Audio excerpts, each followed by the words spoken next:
You are 40 years old, maybe older.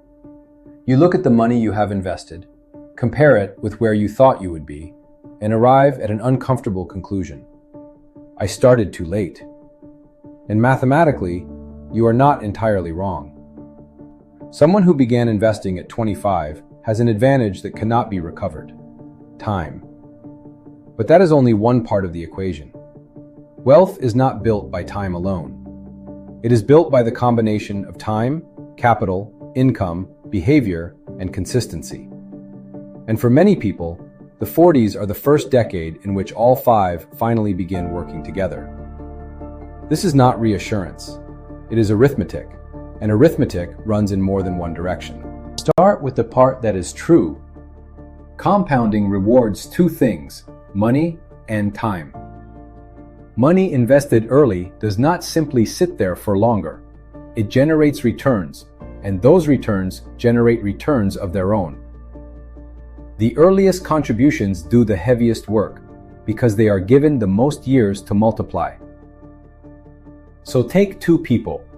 Person A begins at 25. Person B begins at 40. Same monthly amount once each of them starts. Same assumed rate of return. Person A finishes ahead, and not by a small margin. 15 extra years of compounding is not a head start. It is a structural advantage. That comparison is honest. It is also artificial. It holds every other variable still. The same salary, the same monthly capacity, the same existing capital, the same willingness to stay invested through a bad decade. Real life almost never keeps those equal. And in real life, the 40-year-old is frequently the stronger of the two on most of them. Stop thinking about age and think about the machine that produces the outcome. 5 parts. All 5 have to turn. Income. The first input is how much capital you can deploy at all. Career progression, a business, consulting work, a skill that raises your rate. This is slow work and no weekend side project replaces it. Savings rate. The percentage of income that is actually invested may matter more than the size of the income itself. A high earner who invests very little accumulates a lifestyle. A moderate earner who invests a meaningful share consistently accumulates assets. Existing capital. Retirement accounts, investment portfolios, business equity, equity in property. This is why two 40-year-olds starting on the same day can face very different outcomes. One caution: equity in the home you live in is not investable capital. It counts on the balance sheet. It does not pay the contribution. Investment returns: broad, diversified, long-term investing.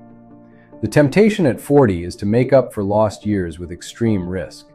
That can shorten the timeline.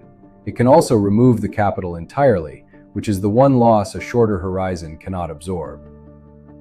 Time and consistency. 15 or 20 years is still a long runway. 20 years feels short when compared with 40 years, but in financial terms, 20 disciplined years can still be enormously productive. The greatest threat to a late start is not the shortage of time. It is losing the time that remains. There are recognizable ways that happens: excessive risk, leverage, and concentrated bets on whatever performed best last year. Lifestyle inflation that absorbs every raise. Waiting for a better entry point, which usually means waiting years for a level that never arrives on schedule. Ignoring fees and taxes, which quietly reduce the return that all the arithmetic depends on. Funding adult children without limits, which is understandable and can still be financially serious. Carrying expensive consumer debt while investing alongside it, and changing strategy every time the market changes mood. Indecision, speculation, and inconsistency cost more than a late start ever did. None of what follows is advice. It is a sequence, and the order matters. First, establish the real starting position. Investments, retirement accounts, cash, property equity, business interests, debts, monthly expenses, insurance, and everyone who depends on you. Second, define the required outcome. I want to be rich is not a target. A target is a retirement age, an annual spending figure, the assets required to support it, and the contribution that gets you there. Third, build an automatic system so the money moves before discretionary spending has a chance to compete with it. Fourth, raise contributions as income rises. A fixed share of every raise goes to investments before it reaches your standard of living. Fifth, protect the plan. Emergency reserves, appropriate insurance, diversification. Survive the events that end plans.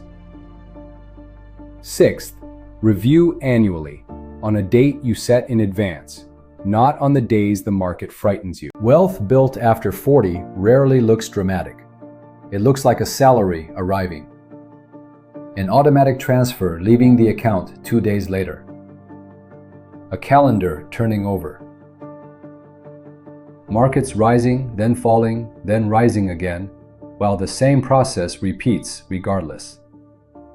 A portfolio line that moves so slowly you stop checking it. The same transfer, the same month, for 20 years. It is boring. And that is precisely why it can work. The strategies that survive bad years are almost always the plain ones. You cannot invest yesterday. That money is gone, and no framework recovers it. You can decide what happens to the next salary, the next bonus, the next year, the next decade. At 40, you have less time than you did at 25.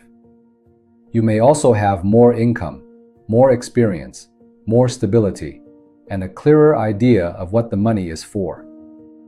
Fewer years, better inputs. That trade does not erase the gap, but it makes the gap workable.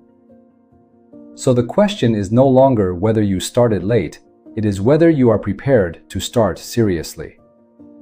The best time was earlier. The next best time is now. This is the Wealth Brief.